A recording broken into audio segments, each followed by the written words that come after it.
Are we as Christians supposed to follow the mandates given to us by our governors? Well, that's an interesting question and one that I've been struggling with all of this year, and I'm sure you have too. Well, I invite you to join me for the next few minutes as I propose some answers to that question. Well, as Christians, we've always got to let the Bible be our authority. So let's start with the scriptures. In Romans chapter 13, verse 1, it says, "Let every soul be subject unto the higher powers, for there is no power but of God. The powers that be are ordained of God.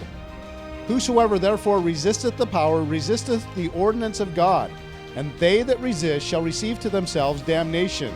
The Bible is very clear that we're supposed to follow our leadership and our authority, unless, of course, it contradicts God's word. And for that reason, I've had many friends tell me that we need to listen to every mandate given to us by the governor. I've had other friends who have said that Romans 13 no longer applies, or they try and reinterpret it to say something different. But it does seem to be clear that we're supposed to follow our authorities. But I'd like to take a detour for just a moment and talk about our government. Remember, our founding fathers were trying to avoid tyranny. As a matter of fact, they divided our government into three different parts: the legislature, the judicial branch, and also the executive branch. The legislature was supposed to make laws that the people wanted. The judiciary was supposed to decide whether people had been following those laws or not, and to set out punishments if not. And then the executive branch of government was supposed to execute justice for those who had broken the law. So the founding fathers wanted to divide the power between these three branches of government. This is the executive branch. As you can see, it goes the president, the governor, the sheriff, and the people. But there's a huge problem with this chart, is it's exactly backwards. Remember what the founding fathers said. This is a country of the people, by the people, and for the people. The power was with the people. As a matter of fact, what we need to do is flip the chart. When we do this, notice that it's the people, the sheriff, the governor, and the president. That means that the people are the first line of defense for law and justice in our nation. And those people elect a sheriff. The sheriff is the closest elected official to the people, and then you'll notice below him is the governor.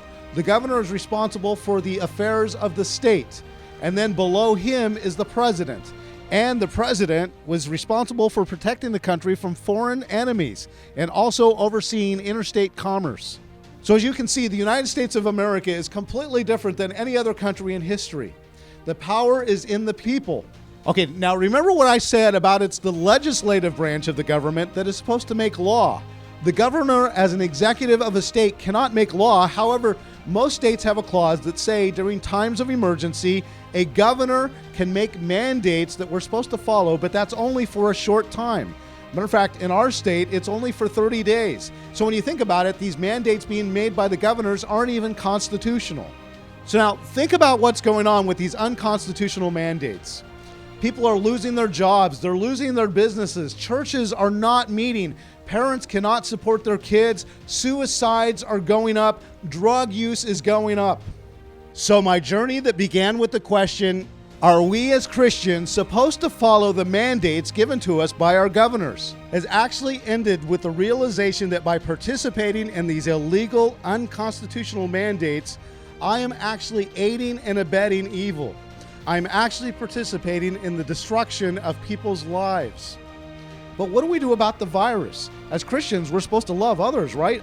So which is actually more compassionate? To participate in not spreading a virus that has a 99.95 survival rate for those under 70? Or fighting for someone to live their life again, to be able to provide for their children, to work, to go to church? So here's my challenge to you. Pastors, open your churches. Christians, please find a church that's open and start attending again. If you're a business owner, open your business. Listen, if we all do it, they can't arrest all of us. And by doing it, we're actually subverting evil that's hurting and destroying lives. You know, our founding fathers created this country so we had the freedom to read God's word, to assemble together as Christians. And my prayer is that we'll stand for those freedoms. Just go about your life and serve God with your whole heart.